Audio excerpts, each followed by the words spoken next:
اللهم صل على سيدنا ومولانا محمد وعلى آل سيدنا ومولانا محمد وبارك وسلم عليه. أعوذ بالله من الشيطان الرجيم. بسم الله الرحمن الرحيم. يوم ترى المؤمنين والمؤمنات يسعى نورهم بين أيديهم وبأيمانهم بشراكم اليوم جنات تجري من تحتها الأنهار خالدين فيها ذلك هو الفوز العظيم. يوم يقول المنافقون والمنافقات للذين آمنوا انظرونا نقتبس من نوركم قيل ارجعوا وراءكم فالتمسوا نورا فضرب بينهم بسور له باب باطنه فيه الرحمة وظاهره من قبله العذاب ينادونهم ألم نكن معكم قالوا بلى ولكنكم فتنتم أنفسكم وتربصتم وارتبتم وغرتكم الأماني حتى جاء أمر الله وغركم بالله الغرور فاليوم لا يؤخذ منكم فدية ولا من الذين كفروا مأواكم النار هي مولاكم وبئس المصير. صدق الله مولانا العظيم وبلغنا رسوله النبي الأمي الأمين الكريم ونحن على ذلك لمن الشاهدين والشاكرين والحمد لله رب العالمين. السلام علیکم ورحمۃ اللہ تعالی وبرکاتہ۔ آج کے درس کا آغاز سورہ الحدید کی آیت نمبر 12 سے ہو رہا ہے۔ اب تک کی جن آیات کا ہم نے مطالعہ کیا تھا اس میں اللہ تبارک و تعالی کی صفات اور پھر اہل ایمان سے مطالبہ کہ وہ اللہ کے بارے میں، اللہ کے رسول صلی اللہ علیہ وسلم کے بارے میں اپنے خالص ایمان کا مظاہرہ کریں اور اللہ کی راہ کے اندر خرچ کریں۔ اب آج جو آیات ہم نے تلاوت کی ہیں ان کے اندر قیامت والے دن جو منظر کشی کی گئی ہے اس میں بتایا گیا ہے کہ اہل ایمان کے درمیان اور منافقین کے درمیان مکالمہ ہوگا، اور وہ مکالمہ ہمیں بتاتا ہے کہ دونوں جو گروہ ہیں ان کا انجام قیامت والے دن کیسا ہوگا۔ اور یہ یاد رکھیں کہ یہ مکالمہ یہاں پر اہل ایمان اور وہ لوگ جو ایمان سے محروم ہیں ان کے درمیان نہیں، اہل ایمان جو اپنے ایمان کے اندر، اپنے عمل کے اندر خالص تھے، اور دوسری طرف وہ لوگ جو اپنے آپ کو صاحب ایمان کہنے کا دعویٰ کرتے تھے اور کچھ اعمال بھی ایسے کرتے تھے کہ جن سے ظاہر ہوتا تھا کہ وہ اہل ایمان ہیں، لیکن اللہ تبارک و تعالیٰ ان کے دنوں کے حالات کو جانتا تھا، اس لیے ان کو اہل ایمان کی کیٹیگری سے نکال کر منافقین کی کیٹیگری میں رکھا، اور منافقین کی کیٹیگری جو ہے وہ جہنم کے اندر سب سے ادنا اور نچلے حصے کے اندر ہوگی۔ تو یہ مسلمانوں کے جنت میں جانے سے پہلے اور منافقین کے جہنم میں جانے سے پہلے کا ماحول ہے، اور یہ جو آیات ہمیں بتا رہی ہیں اس کے اندر بہت سے اسباق ہیں، اس کے اندر بہت سی عبرتیں ہیں، اس کے اندر بہت سی ایمان اور یقین کی باتیں ہیں جنہیں ہم نے غور سے سننا ہے اور جن کی روشنی میں ہم نے اپنے رویے پر غور کرنا ہے اور اپنی اصلاح کرنی ہے۔ چنانچہ آیت نمبر 12 کے اندر اللہ تعالیٰ نے فرمایا اس دن کو یاد کریں۔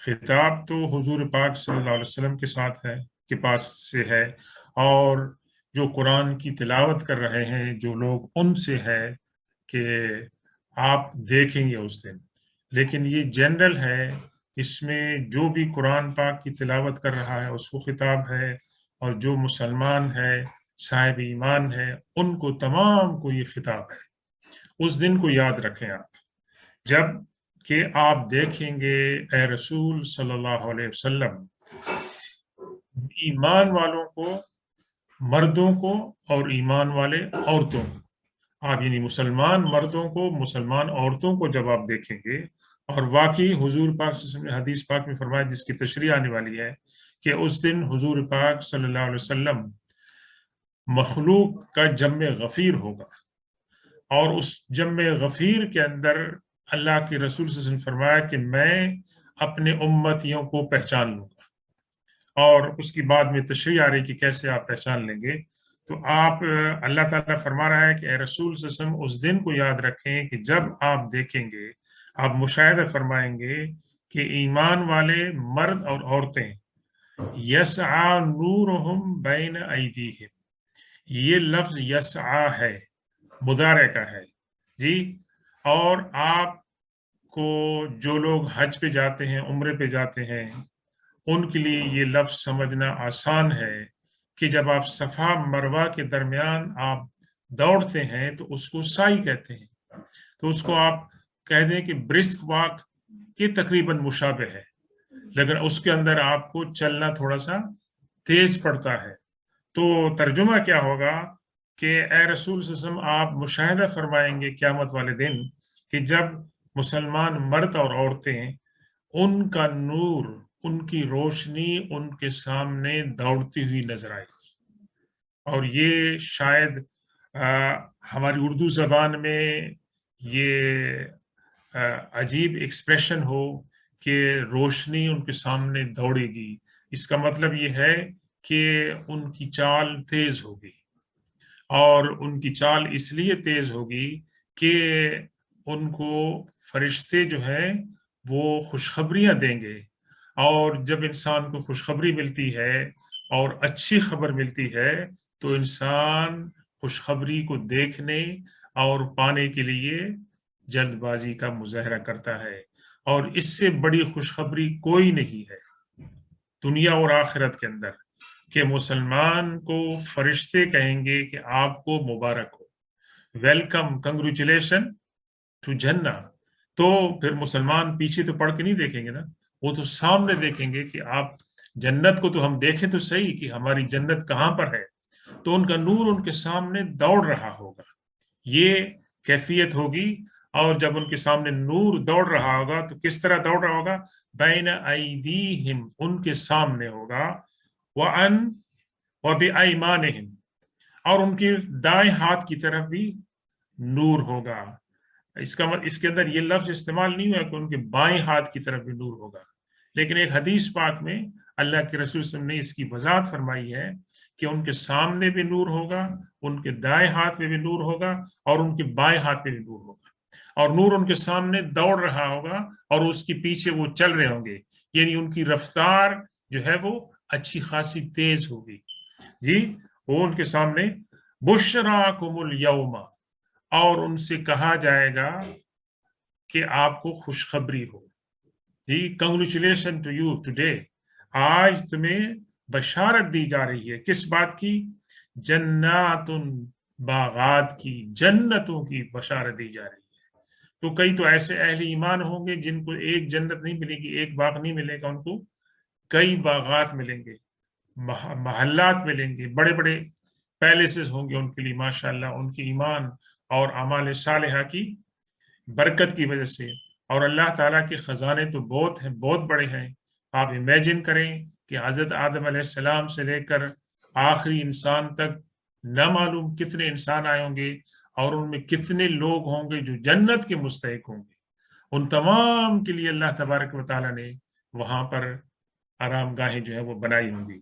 تو ان کو یہ خوشخبری دی جائے گی، تجری من تحتها الانہار، اور وہ باغات ایسے ہیں کہ جن کے نیچے نہریں بہ رہی ہوں گی.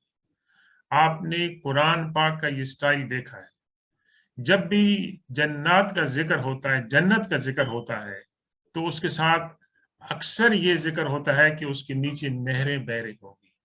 تو یہ ہمارے دل کی تصورات کو اور ہماری جو مطلب ہے کہ نگاہوں کے اندر جو کچھ منظر کشی ہو سکتی ہے وہ بتانے کے لیے ہے کہ ایسی جگہ جہاں سرسبزہ ہو، سرسبز شاداب مطلب ہے کہ باغات ہوں اور ان کے نیچے نہریں بہ رہی ہوں، تو یہ منظر انسان کو بہت ہی اچھا لگتا ہے، اور انسان پھر اس کے بارے میں تصورات کی دنیا میں چلا جاتا ہے کہ وہ کیسا منظر ہوگا.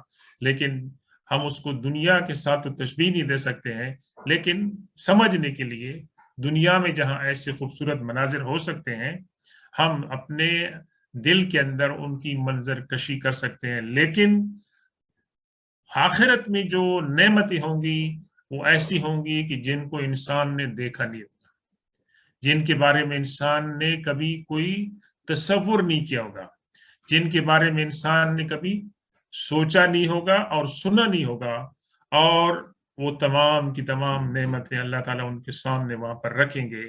تو وہی عظیم الشان کامیابی ہے. تمام کی تمام دنیا کی کامیابیاں وہ اس کے بارے میں، اس کے مقابلے میں کچھ بھی نہیں ہوگی. تو یہ ان لوگوں کو، مسلمانوں کو، اہل ایمان کو بشارت دی جائے گی. اور خالدین فیہا، they will be dwelling there forever، وہ ہمیشہ وہاں پر رہیں گے. ذالک هو الفوز العظیم، یہ سب سے بڑی کامیابی ہے، یہ سب سے بڑی کامیابی ہے. اس لیے اللہ کے رسول صلی اللہ علیہ وسلم نے جو دعائیں سکھائی ہیں اس دعا کے اندر ایک دعا یہ ہے کہ اللہم انا اسألک، اللہم انا نسألک، یا آپ انڈیویجولی کریں کہ اللہم انی اسألک، اللہم انی اسألک الجنت وما قرب الیہا من قول وعمل. یا اللہ میں آپ سے سوال کرتا ہوں، آپ سے میں بھیک مانگتا ہوں جنت کی اور ہر ایسے قول کی اور عمل کی کہ جو مجھے جنت کے قریب کرے. اور اس کے مقابلے میں دوسری دعا ہے اللہ کے رسول صلی اللہ علیہ وسلم نے کیا سکھائی ہے، اللہم انی اسألک، اللہم انی اعوذ بک من النار، اللہم انی اعوذ بک من النار وما قرب الیہا من قول وعمل. یا اللہ میں آپ سے پناہ مانگتا ہوں دوزخ کی اور ہر اس عمل سے میں پناہ مانگتا ہوں جو مجھے دوزخ کے قریب لے جائے. تو یہ اپنی دعاؤں میں، یہ دعا اپنی دعاؤں کے اندر شامل کریں. میں دوبارہ اس کو دہراتا ہوں، اللہم انی اسألک الجنت وما قرب الیہا من قول وعمل واعوذ بک من النار وما قرب الیہا من قول وعمل.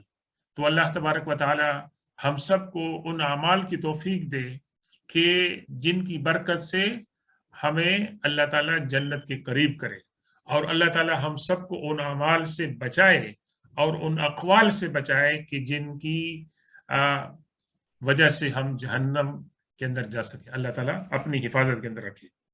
تو اللہ کے رسول صلی اللہ علیہ وسلم سے یہ مروی ہے کہ قیامت والے دن جو مسلمان کا جو نور ہوگا وہ بعض کا نور کتنا ہوگا، مدینہ پاک اور صنعاء عدن کے درمیان کتنا ڈسٹنس. دیکھیں حضور صلی اللہ علیہ وسلم نے یہ کیفیت بتائی ہے کہ کچھ اہل ایمان کی روشنی اتنی مطلب ہے کہ وسیع ہوگی کہ جتنا مدینہ اور صنعاء کے درمیان جو مطلب ہے فاصلہ ہے، کتنا فاصلہ ہے، ماشاءاللہ بہت زیادہ فاصلہ ہے. اسی طرح مدینہ اور عدن کے درمیان، صنعاء کے درمیان جو ہے ڈیپینڈ کرتا ہے کہ صاحب ایمان کا ایمان کتنا مضبوط تھا دنیا میں، اور اس ایمان کی برکت سے اس نے کتنے نیک اعمال کی. یہاں تک کہ اللہ کے رسول سے فرمایا کہ ایک شخص کا ایمان اتنا ہوگا جو اس کے صرف سامنے ہوگا، اس کو زیادہ اور کوئی نظر نہیں آئے گا.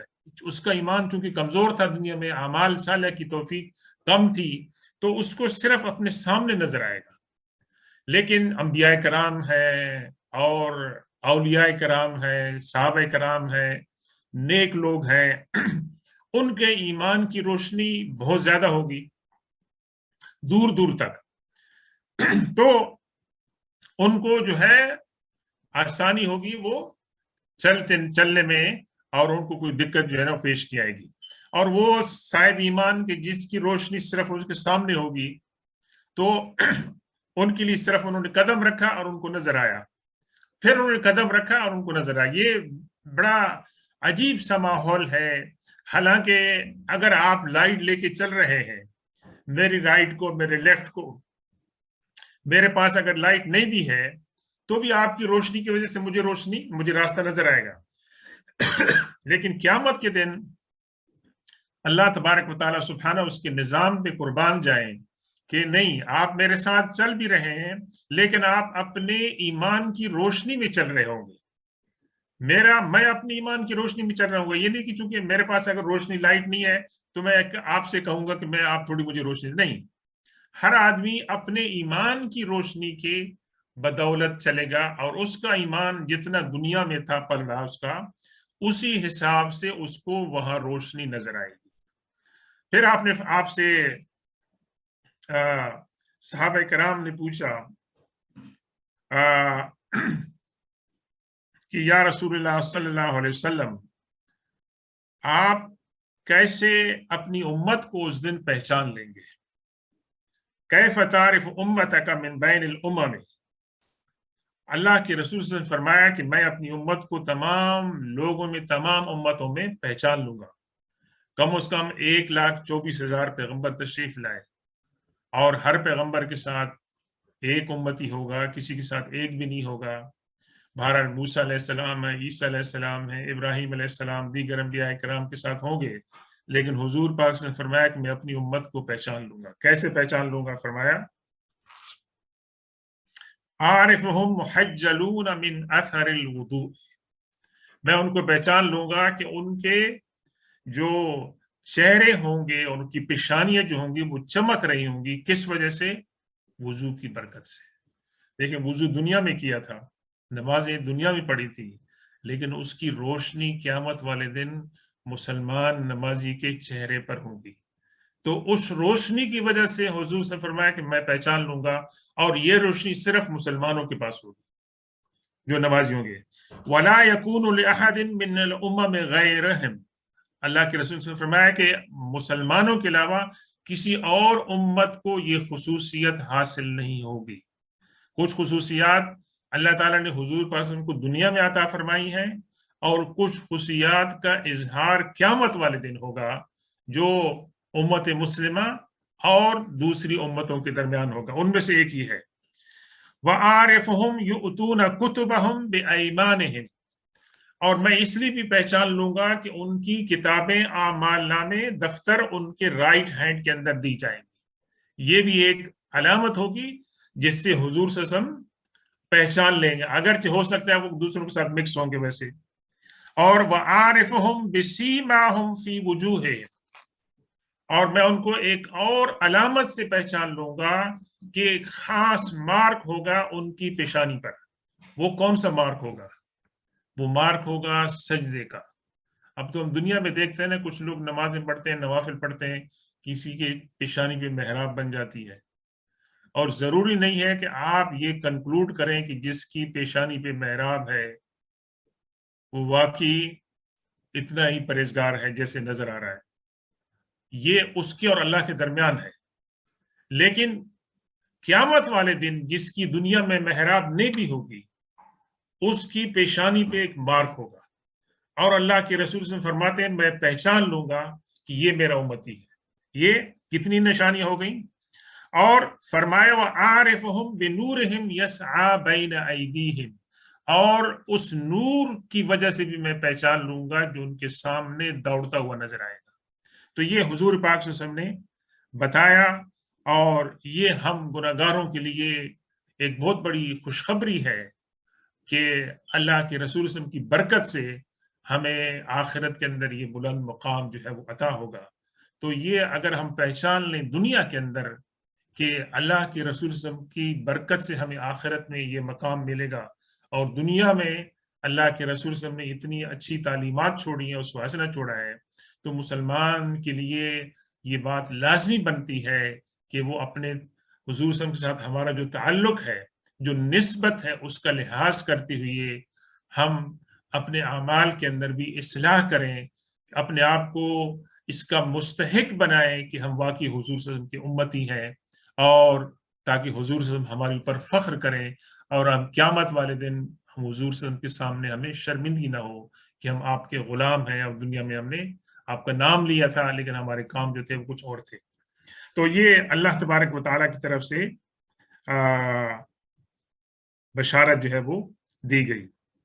اس کے بعد فرمایا اب ڈائلاگ شروع ہو رہا ہے، مکالمہ شروع ہو رہا ہے ایمان والوں کے درمیان اور منافقین کے درمیان۔ جب ایمان والوں کے سامنے نور پھیل رہا ہوگا، چل رہا ہوگا، تو یوم یقول المنافقون والمنافقات، اس دن جو منافق مرد ہیں، منافق عورتیں ہیں، وہ کیا کہیں گے؟ للذین آمنوا، ایمان والوں سے وہ کہیں گے، ایمان والوں سے وہ التجا کریں گے۔ اب یہ دیکھیں، یہ اس کی منظر کشی آپ کیسے کر سکتے ہیں؟ مسلمان کے سامنے نور ہے، لیکن جو انسان ایمان سے محروم ہے اس کے سامنے نور نہیں ہے، وہ اندھیرے کے اندر ہے، یعنی وہ نور اس کو فیض نہیں پہنچا سکتا۔ آپ دنیا میں اندھیرے میں چل رہے ہو، ایک شخص کے پاس لالٹین ہو تو پورے علاقے کو وہ منور کر سکتی ہے، لیکن قیامت والے دن یہ بات نہیں ہوگی۔ ہر ایک اپنے اپنے نور کی روشنی میں اور سائے کے اندر جو ہے وہ چلے گا، اور منافقین کے پاس چونکہ نور نہیں ہوگا تو وہ مسلمانوں سے یہ کہیں گے کہ انظرونا، لک ایٹ اس پلیز، آپ ہماری طرف توجہ فرمائیں، ہماری طرف اپنی نگاہ ڈالیں میں سے، نقتبس من نورکم، یہ قاف، با اور سین، اب اردو میں کہتے ہیں نا کہ یہ اقتباس ہے، ویسے یہیں سے آپ جو پوری کتاب میں سے ایک صفحے میں سے ایک پیراگراف آپ لے لیتے ہیں تو کہتے ہیں یہ اس کا اقتباس ہے، یعنی اس کا ایک حصہ ہے۔ تو نقتبس من نورکم، آپ کے نور میں سے کچھ حصہ ہم بھی لے لیں، یہ درخواست کریں گے بڑی لجاجت کے ساتھ منافق مرد اور منافق عورتیں مسلمانوں کے ساتھ ہیں۔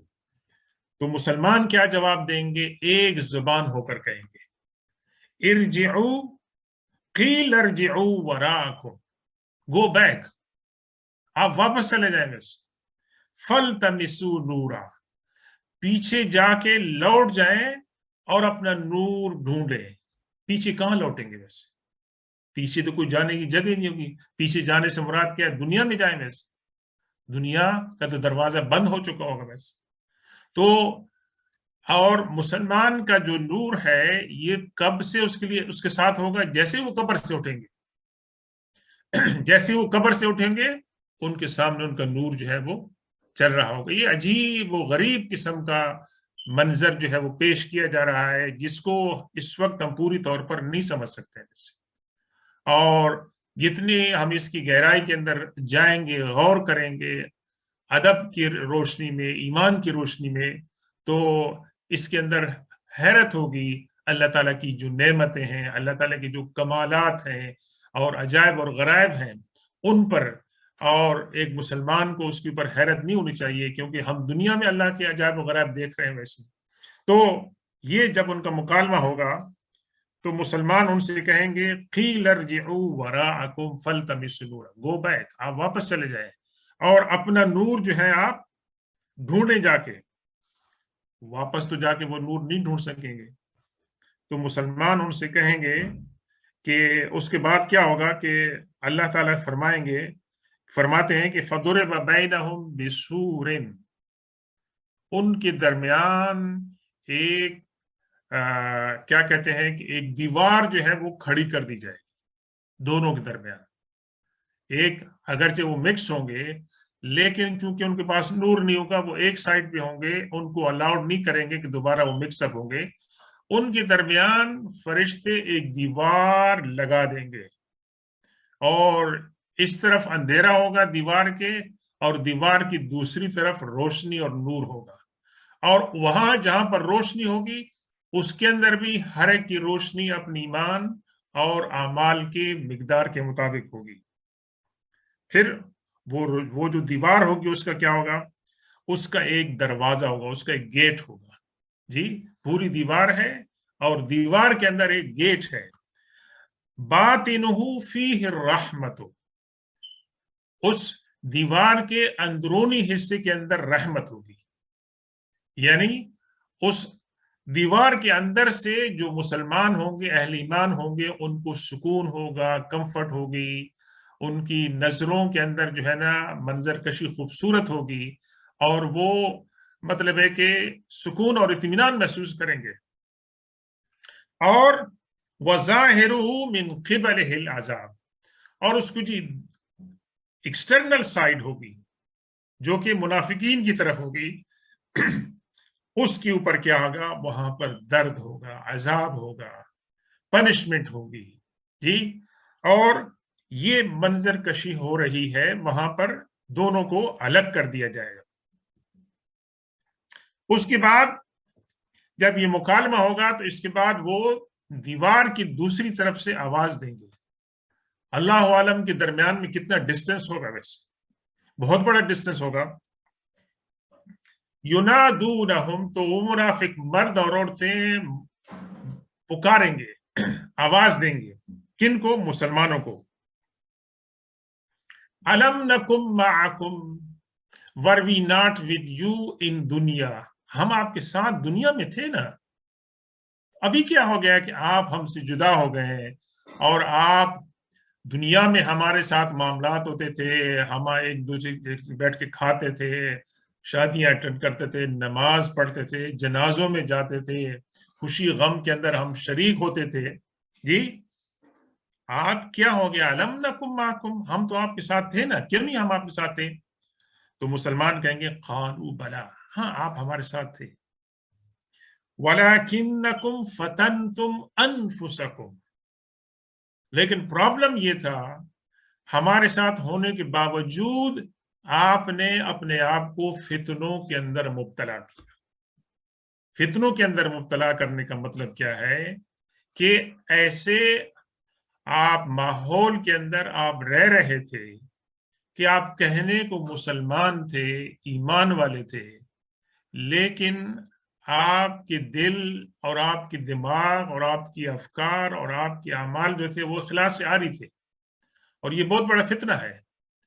نعوذ باللہ، اگر کسی مسلمان کے ذہن کے اندر آج بھی اس بات کا شک ہے کہ پتہ نہیں اسلام سچا ہے، نعوذ باللہ یا نہیں ہے، اللہ ہے کہ نہیں ہے، پتہ نہیں قبر کے اندر کیا ہوتا ہے، پتہ نہیں مرنے کے بعد کیا ہوتا ہے، یہ تمام باتیں بتائے جانے کے باوجود بھی تو یہ ایک فتنہ ہے۔ اس کا مطلب ہے کہ وہ آدمی ایک سائٹ پہ نہیں ہے، ویسے اس کا دعویٰ کچھ اور ہے اور اس کے اندر اطمینان نہیں ہے۔ ایک مسلمان کا اطمینان ہے، اس نے اللہ کو نہیں دیکھا ہے، اس نے قبر کے اندر کیا ہوتا ہے اس کو نہیں دیکھا ہے، اس کو نہیں پتا ہے قبر کیا مطلب برزخ میں کیا ہوگا، جو کچھ اللہ کے رسول نے بتایا اس پر اس کا ایمان ہے، اس کو اطمینان ہے، اس کو سکون ہے۔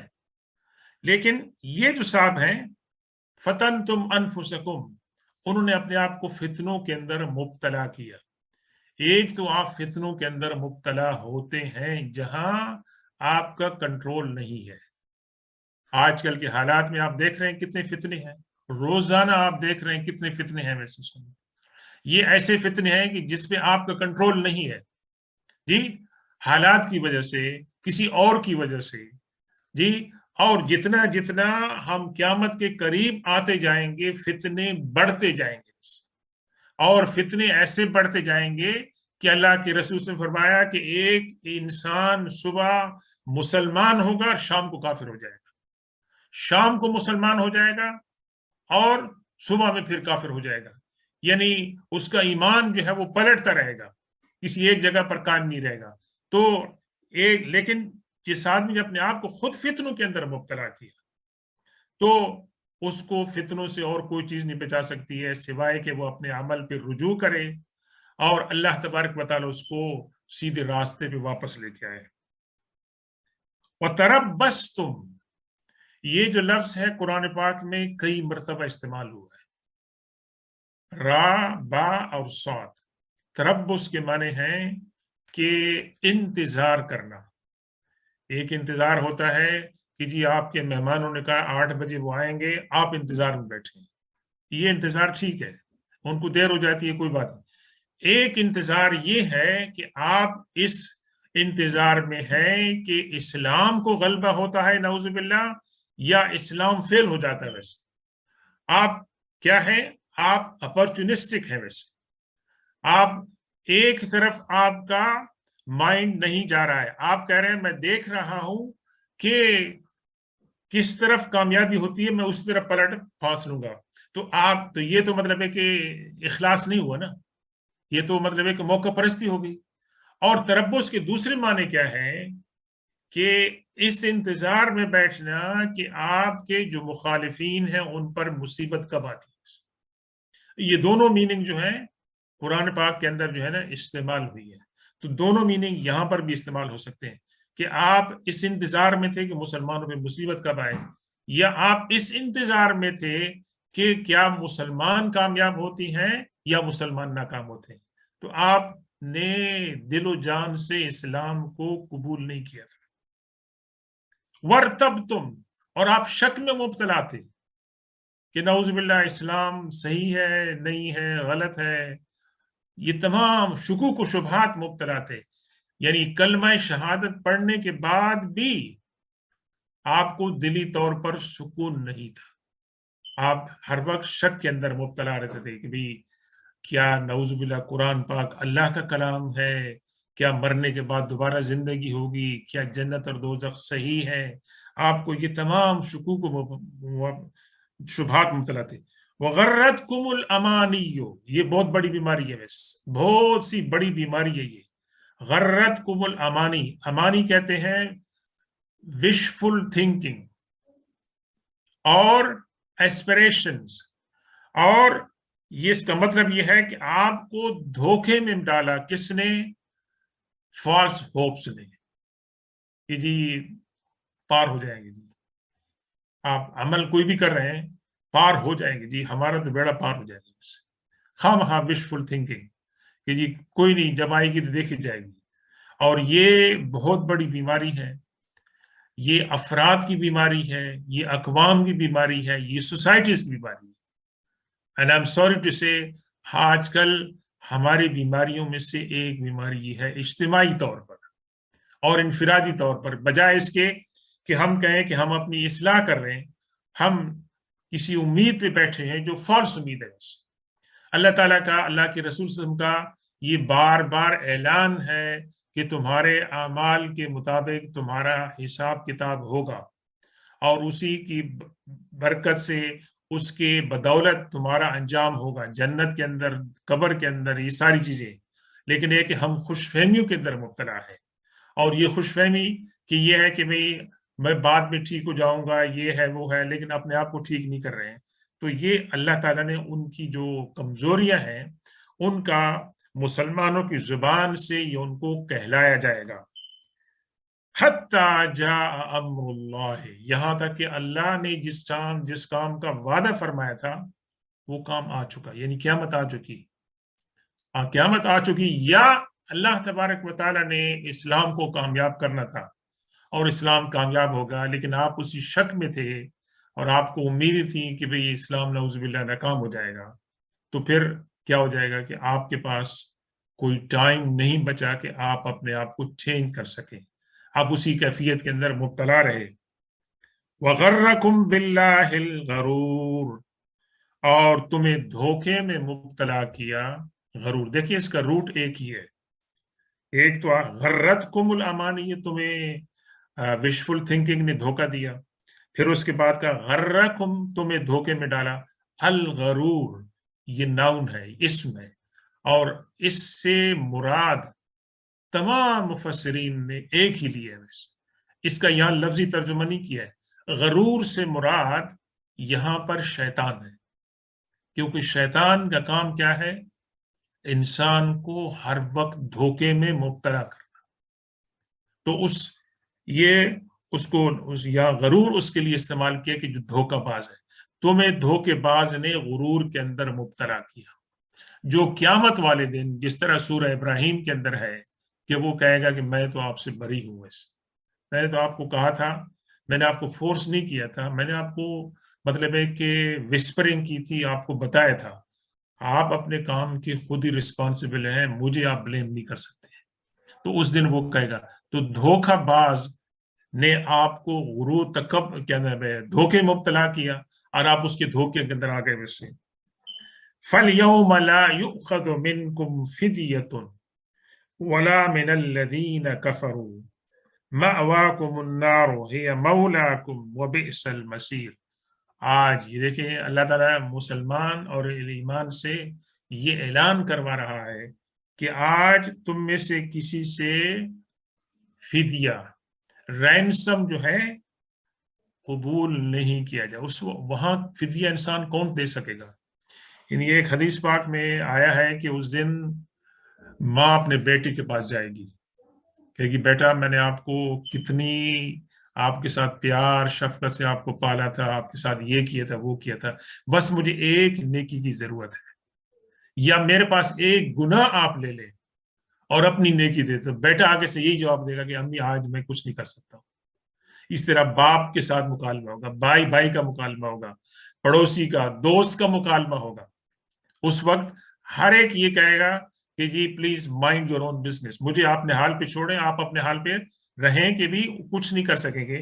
تو فَالْيَوْمَ لَا يُؤْخَذُ مِنْكُمْ فِدْيَةٌ، کسی قسم کا رینسم، اس وقت تو رینسم یہی ہوگا نا کہ کوئی کسی کی کہے کہ جی میں آپ کے گناہ اٹھاتا ہوں، تو اس وجہ سے جو ہے وہ ہوگا۔ ایک بڑا دلچسپ بات آئی ہے حدیث پاک میں کہ ایک شخص جو ہے وہ اس کو ایک نیکی کی ضرورت ہوگی اور اس نیکی کی وجہ سے وہ پار ہو جائے گا، تو وہ ایک دوسرے صاحب کے پاس جائے گا تو کہے گا میرے پاس ایک ہی نیکی ہے، یہ بھی آپ لے لیں بس۔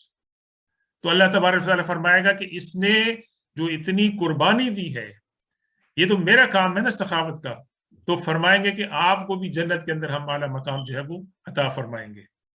جی تو ان سے کہا جائے گا کہ آپ سے کوئی فدیہ نہیں لیا جائے گا، وَلَا مِنَ الَّذِينَ كَفَرُوا، اور نہ ہی ان لوگوں سے کہ جن لوگوں نے کفر کیا، مَأْوَاكُمُ النَّارُ هِيَ مَوْلَاكُمْ وَبِئْسَ الْمَصِيرُ، تمہارا انجام کیا ہے؟ جہنم ہے، تمہارا انجام جہنم ہے، ہِيَ مَوْلَاكُمْ۔ اب دیکھیں ہم لوگ ماوا اور ملجا اردو میں بھی استعمال کرتے ہیں، جس کا انسان کی آخری جو منزل ہے وہی ماوا ملجا ہوتی ہے، اور لیکن مولا کا استعمال یہاں پر ہمیں عجیب و غریب، مولا تو ہم استعمال کرتے ہیں جو کسی کا آقا ہو، جو کسی کا مہربان ہو۔ جی ہم کیسے ہیں مولانا، اللہ کے لیے استعمال کرتے ہیں، حضور صلی اللہ علیہ وسلم کے لیے استعمال کرتے ہیں، کسی بزرگ کے لیے استعمال کرتے ہیں۔ تو کیا فرمایا کہ تین باتیں استعمال فرمائی، ماواکم النار، تمہارا ٹھکانہ کیا ہے؟ وہ جہنم ہے، اور ہی مولاکم، اور یہ تمہارا مولا ہے۔ تو یہاں معنی ہم جو آقا کے معنی میں استعمال کرتے ہیں وہ یا معنی نہیں ہے، لیکن لغوی معنی وہی ہے، کیونکہ مولا کے معنی وہ ہو کہ جو کسی کے قریب ہو، جیسے قرآن پاک میں فرمایا النبی اولا بالمؤمنین من انفسہم، کہ اللہ کے رسول صلی اللہ علیہ وسلم مسلمانوں سے قریب ہیں ان کی جانوں سے بھی زیادہ۔ جی تو اس کے معنی ہیں قربت کے، تو یہاں یہی قربت کے معنی ہیں، تو اس کا معنی کیا ہوگا کہ تمہارے لیے جہنم ہی مناسب جگہ ہے، اس سے بہتر کوئی آپ کے لیے جگہ نہیں ہے، یہی تمہارا ٹھکانہ ہے اور تمہاری جو ہے نا وہ رہنے کی جگہ ہے، اس کے علاوہ تمہارے پاس اور کوئی نہیں۔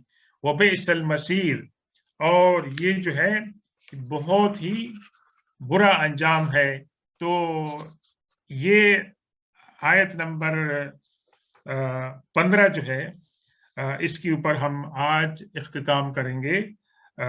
اس کے اندر تھوڑی سی مزید وضاحت کی بھی ضرورت ہے، لیکن انشاءاللہ آئندہ درس میں ہوگی۔ لیکن آج جو باتیں ہم نے آج کی آیات کے اندر مطالعہ کی ہیں، اس کے اندر یہ بات واضح ہو چکی ہے کہ ایمان کے اندر اخلاص کی ضرورت ہے۔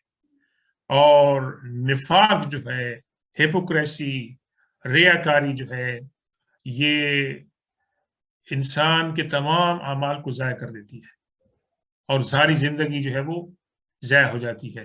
تو اللہ تبارک و تعالیٰ سے جب بھی ہم دعا کریں تو اس بات کی دعا کریں کہ اللہ تعالیٰ ہمیں اپنے عقیدے کے اندر، اپنے عمل کے اندر اخلاص عطا فرمائے، اور اللہ تبارک و تعالیٰ ہمیں ان باتوں کی توفیق عطا فرمائے کہ جو باتیں ہمیں جنت کے قریب لے جائیں گی، اور ان باتوں سے اللہ تعالیٰ ہمیں بچائیں، اور ان اقوال سے بچائیں کہ جن کی وجہ سے ہم جہنم کے قریب ہو جائیں گے۔